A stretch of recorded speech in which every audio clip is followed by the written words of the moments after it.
This lesson is build your own validation using the custom validation attribute. The objectives for this lesson are to learn to use the custom validation attribute. We're going to do that by creating a validator class, and we're also going to customize that class by passing in a custom error message. Now, Microsoft can't anticipate all validation needs, so they gave us this custom validation, which allows us to connect to our own custom class and static method. That method is where we then perform any validation and we return a validation result from this method to indicate success or failure. Let's take a look at checking for a valid Workday using the custom validation attribute and our own custom class. Right mouse click on the validation classes folder and let's add a new class called Weekday Only Validator. Into this file that we just created, I'm going to write just a tiny little bit of code. So as you can see here, I'm bringing in the system.componentModel.data annotations namespace. I'm putting this under the namespace common.library, and the class name is Weekday Only Validator. I have a public static method that is going to return a validation result, and we're going to call it validate.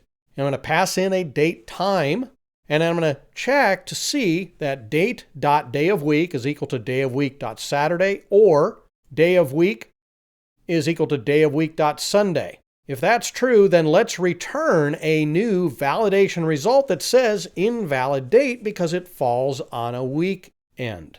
Otherwise, we're going to return a validation result.success, which means that everything passed because the date that was passed in did not fall on a Saturday or a Sunday. To test this one out, let's create a customer class that has a next billing date. Right mouse click on the entity classes and let's add another new class. This one will be called Customer. And inside of here, we're simply going to have a single property. It's a date time called next billing date. It is required. And you can see this custom validation. We pass in two parameters. Type of Weekday Only Validator. That's the type of the class.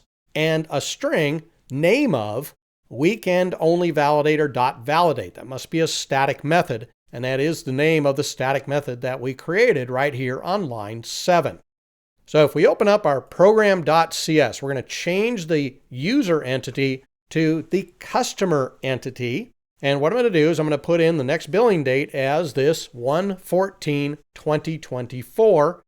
And when I run that, it's going to come back and say it's an invalid date because it falls on a weekend. That happens to be a Sunday. And if we were to then go back and change this to Monday, you should get that the entity is valid.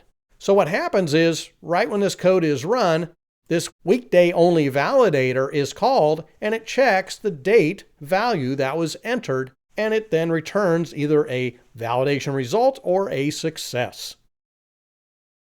Now, we're not inheriting from the validation attribute class in our custom class that we created, but we can still pass in a custom error message to the custom validation attribute. Let's take a look at how we do this. Go back to the Weekend Only Validator, and what we're going to do is inside of the class here, we're going to add a public static string called ErrorMessage. Then inside of the validate method, I'm going to check to see if that error message is not filled in, then it's going to be invalid date because it falls on a weekend.